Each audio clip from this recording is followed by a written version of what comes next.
Assalamualaikum warahmatullahi wabarakatuh. Nama saya Wendy Kasila Sukmaismoro. Saya dari Prodi Sistem Informasi. Pada kesempatan kali ini saya akan menjelaskan tugas yang diberikan untuk pengerjaan UAS ujian akhir semester pada mata kuliah pemrograman visual. Nah, pada kesempatan kali ini saya diinstruksikan untuk membuat suatu proyek sederhana yang berhubungan dengan penjualan. Dan dari proyek tersebut kita dapat memilih beberapa topik di dalamnya, ada pemesanan tiket kereta api, pemesanan buku, pemesanan makanan, pemesanan barang, atau topik yang lainnya yang sejenis. Pada penjelasan kali ini saya memilih aplikasi pemesanan makanan, yang dimana aplikasi tersebut akan bisa digunakan proses pemesanan di kafe-kafe pada umumnya. Nah, catatannya, project ini harus memiliki unsur select case dan menggunakan if else, serta mungkin dapat juga ditambahkan nilainya jika menggunakan function looping. Oke, dengan itu bagaimana kode yang saya sudah kerjakan? Kita bisa langsung saja menuju kepada tab Visual Basic saya. Pada pembuatan aplikasi sederhana ini atau proyek aplikasi sederhana ini, saya menggunakan Visual Basic 2022 ya. Dan yang saya gunakan ini adalah console app, yang dimana saya berupa menjalankan program dan output running itu di command prompt gitu ya. Kalau kita lihat di sini, ini kode yang saya sudah cantumkan atau saya sudah input, sudah saya bangun untuk membuat aplikasi pemesanan makanan tersebut. Ya, kalau kita lihat di sini pada kode di baris 4 ini ada modul, dan di sini ada variabel-variabel, yaitu ada ID, nama, harga, yang dimana variabel tersebut memiliki tipe data seperti integer, string, desimal, serta ada pendeklarasian yang dimana nama-nama variabel tersebut akan dijadikan suatu field dalam database itu, seperti ID, nama, harga, yang harus huruf jangan huruf kapital gitu ya.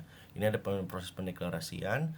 Setelah itu kode di sini memberitahu bahwasannya membuat daftar menu cafe ya, atau list menu item setiap makanan di dalam cafe tersebut apa aja ya. Kalau kita lihat di sini ada new menu. Ini ada satu kopi espresso dan ini ada 20.000. Satu itu artinya mewakilkan ID, kopi espresso itu artinya mewakilkan nama menu ya. Yang harga ini 20.000 ini mewakilkan harga. Jadi kita buat sesuai dengan urutan variabel yang sudah dideklarasi di atas ini. Nah, ada juga sampai berapa 10 menu di sini kalau yang saya sudah buat, sampai ada pancake dengan maple syrup, katakan seperti itu ya. Selanjutnya ada fungsi sub untuk menampilkan menu, yang dimana menu ini tuh akan menampilkan lagi daftar menu cafe gitu kan ya. Kayak apa namanya, ketika kita sudah memilih cafe tersebut, misalkan kita milih menu ya, milih nomor 1 gitu kan, maka akan menampilkan kembali apakah ada lagi yang ingin di apa namanya, dipesan gitu ya, apa tidak gitu kan. Nah, kalau misalkan tidak, mungkin bisa ditulis 0 saja ya, tapi kalau misalkan iya, bisa tuliskan nomor-nomor sesuai ID lagi gitu, dia akan menanyakan lagi. Nah, selanjutnya ada function untuk memproses pesanan. Nah, untuk memproses pesanan ini kita bisa lihat di sini terdapat beberapa tipe data, ada integer, desimal, dan lain-lain. Ini tuple, saya juga menggunakan tuple juga ya, tipe data tuple itu untuk apa ya, semacam memberitahu jumlah pesanan saya itu ada berapa gitu, tampilkan menu ya. Dan di sini kita bisa lihat lagi ketika user ini mengetik 0, maka keluar dari loop. Jika user selesai gitu ya, maka looping mencari item menu dan lain-lain ini dapat digunakan untuk pemesanan di menu cafe itu sendiri gitu ya. Nah, kalau kita lihat lagi di sini ada sub main fungsi utama menunya juga. Terus ada oh ya, di sini ada penggunaan select case ya, yang dimana pada fungsi ini itu nanti ketika sudah user sudah mengakhiri pesanannya, artinya sudah mengklik 0 ya, artinya si sistem ini akan menanyakan balik menggunakan metode pembayaran seperti apa saja kah gitu. Kalau kita lihat di sini ada cash, transfer, atau QRIS. Dan ketiga variabel ini ya, itu dibuat semacam select case ya. Kalau misalkan case itu dia mengeluarkan nilai sesuai dengan akumulasi menu yang dipesan. Kalau misalkan tidak, kalau misalkan berhasil maka dapat konfirmasi pembayaran berhasil. Kalau misalkan tidak, pembayaran belum dikonfirmasi dan pesanan dibatalkan. Dan case selanjutnya ada cash transfer. Ya, si user ini akan mendapatkan informasi rekening yang dituju untuk proses pembayaran itu, dan total yang harus ditransfer ya berdasarkan total menu yang dipesan itu seperti apa. Ya balik lagi, kalau misalkan konfirmasi pembayaran sudah dibayar atau belum, jika iya maka pembayaran berhasil dikonfirmasi, jika tidak maka pembayaran belum dikonfirmasi dan pesanan otomatis dibatalkan. Begitu juga dengan metode CRIS ya, cash CRIS ini dia sama seperti cash yang lainnya ya, bedanya dia harus sistem ini harus mengeluarkan scan QR-nya gitu ya. Tapi dalam konsol app ini mungkin tidak dikeluarkan secara eksplisit, namun ini hanya menggambarkan suatu sistem yang bekerja di belakangnya untuk dapat bisa dilakukan proses transaksi menu cafe ini gitu kan. Dan pada akhirnya ketika proses pembayaran sudah dilakukan, beberapa metode pembayaran yang sudah dipilih gitu kan, nah sistem itu akan mengembalikan nilai lagi bahwa terima kasih telah memesan di aplikasi pemesanan cafe gitu. Mungkin kita langsung saja demokan aplikasi yang saya sudah buat ini berdasarkan kode ini gitu.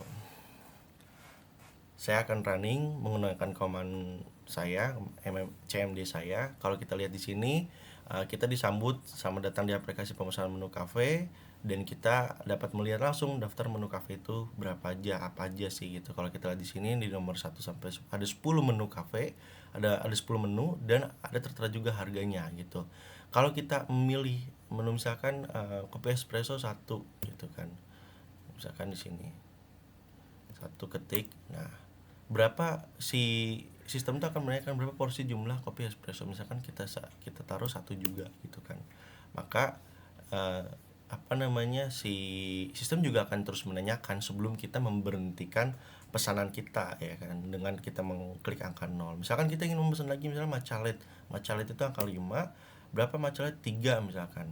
Nah, kita udah tuh total. Jadi tadi kalau misalkan kita testing, kita memesan matcha latte itu sebanyak 3 porsi serta kopi espresso 1 porsi. Maka dari itu udah nih, saya mau selesai pesanan saya klik ketik 0, maka akan tertera menu yang dipesan tadi dan total akumulasi pembayaran itu seperti apa.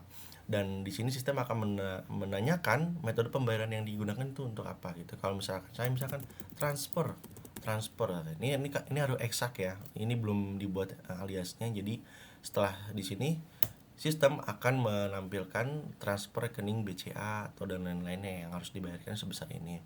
Dan sistem juga ini biasa sama kasir ya, dengan kasir digunakan ya. Sistem akan menanyakan apakah sudah ditransfer? Iya, ketik gitu. Nah, maka pesanan berhasil dikonfirmasi gitu kan. Nah, setelah di situ sistem selesai bekerja secara fungsionalnya, dan pencatatan transaksi ini harapannya akan terintegrasi dalam satu database sehingga bisa menghasilkan suatu analisa atau suatu laporan harian, laporan transaksi yang dimana itu tidak berantakan lagi datanya, tidak perlu dia proses manual lagi gitu.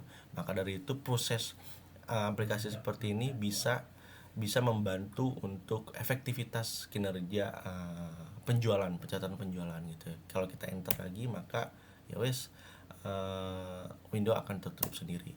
Mungkin itu saja yang bisa saya jelaskan dari kode yang saya sudah buat ini untuk pemrograman Visual Basic ini di dalam aplikasi Visual Basic ya, Visual Studio dengan bahasa Visual Basic.